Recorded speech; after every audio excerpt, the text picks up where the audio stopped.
So this is assignment 9, ORM with Spring Data JPA. So this is basically an application that allows for the interaction with a database that contains 3 entities: course, department, and student. So this is the student controller, which this controller allows for the HTTP requests of get, post, and delete to interact with the student entity from HTTP request. So I have the course, department, and student. I also have the application properties, and this is the database that will be interacted with, called testDB. And these repositories are just the means in which to interact with the specific entity. So the student repository interface takes from the JPA repository, which contains all the functions needed to interact with a specific database entity. So if we go to student controller, we inject the student repository, which then whenever you do find all from the repo, you're actually interacting with the database itself using the interface functions, if that makes sense. So you're using this interface's functions to interact with your database. So I have the student. So right here, one student. So many students can be associated with one department. So I can have 20 students associated with department A, but only one student can be associated with one department. Or one student can only have one department. So student A can't be in department A and B, but department A can have 20 students or more. And so I have this many-to-many. Whenever you have a many-to-many relationship, you need to make a junction table. This junction table is called student course. Basically joins together the students and courses. And so that way you know to associate a student with a course. And so it's a many-to-many relationship, which means that many students can be assigned to many courses, or one course can have many students. So one student can be assigned to many courses, one course can have many students assigned to it. And so and then for course, many-to-many with students. Department is one-to-many with students, as set up here in the student class called entity in the database context. So I have the H2 console opened, and here I have the student course junction table. I have it here. I'm just going to reconnect. I have the student course. And so the student course junction table's job is to associate a student with a course, because the student entity itself does not contain a course ID. The reason why student contains a department ID is because department is a one-to-many.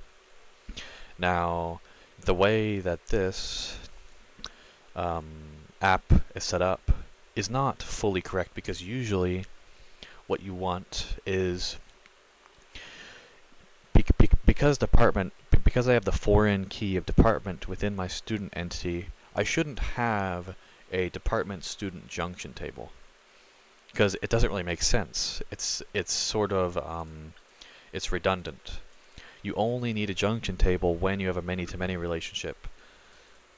But because department and student is a one-to-many, it doesn't really make sense. So, and you can see why it doesn't make sense, because I'm already associating a department with a student in the student entity itself. Why would I need an external department students table?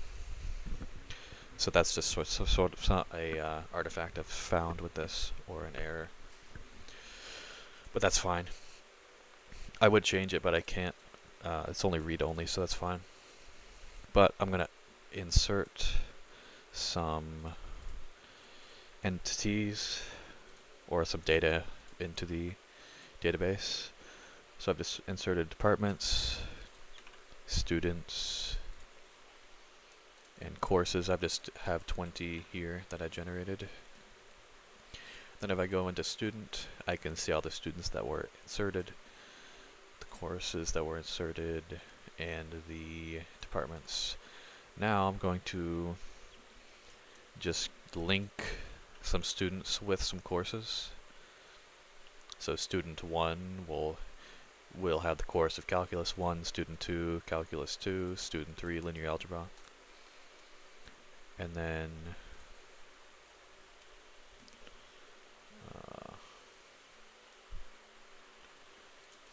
I accidentally got the wrong thing.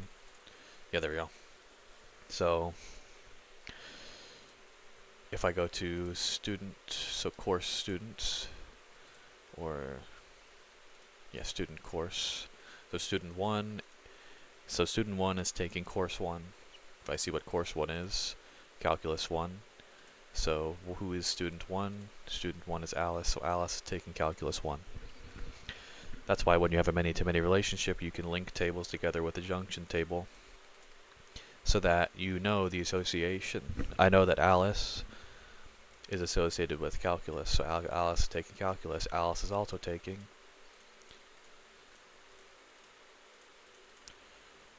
algorithms. Now the whole purpose of this sort of database structure, like there's many different ways to structure your data. One way is the way we've been doing it, in an object-oriented way, where you can store your data within an object of within an instance of a class. So what you typically do in that structure is student would contain not just email, name, department ID, but a student would also contain the course. But the downside with that is that every single student, like the benefit of this is that a department ID is just that. It's just an ID. It's not. It doesn't contain redundant data. It doesn't contain the department's name. It just contains the ID. That's one of the big benefits of it, is because whenever you're doing object-oriented programming, every single student would have a copy of every single property of every object that they have within themselves. So in an object-oriented way, Alice within their object would have their course. So you'd create a new course object and have it within the Alice's student object. The problem with that is that it would be hard to, like, if you wanted to make a change to a course, you had to go inside of every single student's object and then change the data of each object's course, which doesn't really make sense. And it also doesn't enforce referential integrity, which I kind of like. What's this? So like, a database rule that ensures relationships between tables are consistent. So like, if you were to store all of your students as objects, and instead of having separate course tables, just storing the courses within the student object himself, you'd have a very hard time enforcing referential integrity, ensuring relationships between tables are consistent. And so there would be a lot of redundant data. It'd be hard to store. It would be hard to have enforced referential integrity, and a lot of other downsides of storing students as objects. But if you store them in this way, it's like the student themselves doesn't actually have to store a copy of the department. They only have to store an ID, and a student only has to store an ID for their course as well. So it saves time, and it also saves a lot of query time. It's a much more efficient way to have data.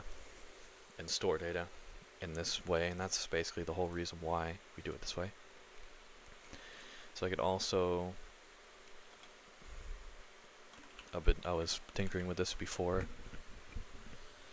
but I can use curl to display all the students that I've stored. And I could also do post mapping. But I mean, basically, I was already doing like with that database controller. It basically already was post mapping and get mapping and whatnot. I could try to delete one using this, so I could edit. I can try to delete, and I just deleted one. I could delete 20 now, so I'm deleting students. Well, I'm deleting the student course associations. So if I delete this, student 1 is no longer taking calculus. Alice is no longer taking calculus. Instead of having to like go into their object and delete their course object, I can just delete two basically integers. It's just a much more efficient way to map your data. At least that's what I believe. I'm not sure if that's correct or not, but that seems to me what the real benefit of storing your data in these sort of obviously more complex, like storing your data this way is more complex than storing it into an object. But the benefits are very great. Yeah, hopefully I explained that all correctly. I think I'm on the right track with this. And yeah, thank you.